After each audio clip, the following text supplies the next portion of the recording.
It's the weird, the wacky, and the worrisome. These are the stories that make you sad. Because the devil. Oh, hell no. This can't be happening, man. This isn't happening. Devil. Just anywhere to be sure. Satan, not today. Amen. Amen. Okay, here in St. Louis, we sometimes have a lot of problems with car break-ins, right? But nothing quite like this story where someone forced their way into a vehicle in Denver and stole human remains. No, God, please, no.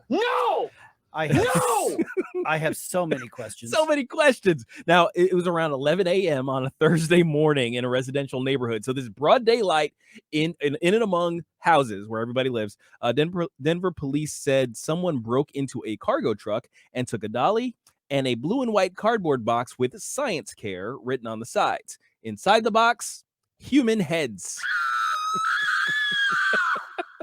So Science Care is a program for donating bodies to science to help improve research and education. So you kind of see where that's going there. But there are still a lot of questions like, where were the heads going? What were they for? And how badly did the thief freak out when he opened that box? How about who are they? It's like, who's this?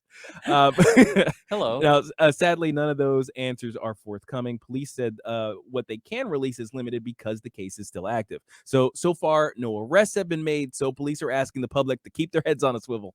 Oh, Keep all those heads on a swivel. Hey, I'm here all day, folks. All right, so in our next story, doctors were left baffled after finding a whole drinking glass inside a man's intestines. Hell no. To the no, no, no. Yeah, to the no. You can check it out on the video. I'm going to show the X-ray. Okay, so How? I don't want to do that though. How? the 55-year-old patient was admitted to a hospital in Bihar, India, with constipation and severe abdominal pain. So after an ultrasound and X-ray, doctors located the, quote, serious disturbance in his digestive tract. A whole glass. A whole glass. It was solid. Like you could see it. Like if you have a glass of water, except it's inside. So he didn't swallow it. Well, they tried. I'm just going to allow the speculation. That's all I'm going with. That's part of the story here. Okay, so they tried to remove the glass via the rectum with an endoscopic procedure, but had no such luck. So they actually had no choice but to operate. So the embarrassed patient claims he simply swallowed the glass while drinking tea, which is physically impossible.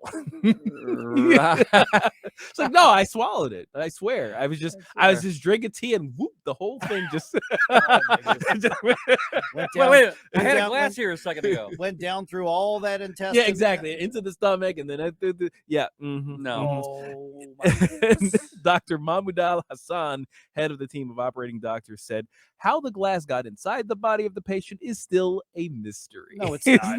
No, it's not. It's so hilarious. But I never thought I'd hear the real life setup for a story that could actually end with rectum darn near killed him. But here we are. It's 2022, people. Yeah. Anything is possible. Okay, now in our final did you ever think I'd say rectum 3 times on a radio show?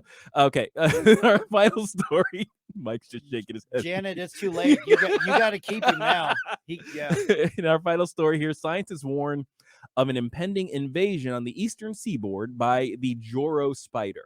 Could it be Satan? Yep, tiny little Satan running all over the eastern seaboard. Okay, so the yellow, blue, black, and red spider from East Asia is known for its thick golden webs and was spotted on power lines, porches, and vegetable patches across Georgia and South Carolina back in 2021. We actually talked about it in a past Not Today Satan.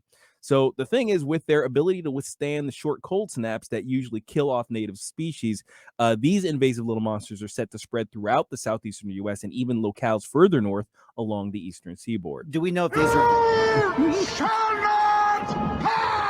Yes, we need a border wall against the spiders. Do we know if they're venomous?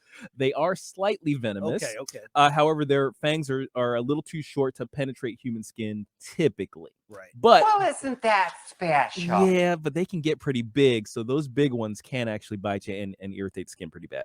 Yeah. Okay. So now that's all of this is according to a research paper out of the University of Georgia published just this past February. Now, according to Benjamin Frick, one of the co-authors, their introduction was certainly via human activity and their spread will likely proceed the same way. So, quote, there's really no reason to go around actively squishing them. Humans are at the root of their invasion. Don't blame the Juro spider.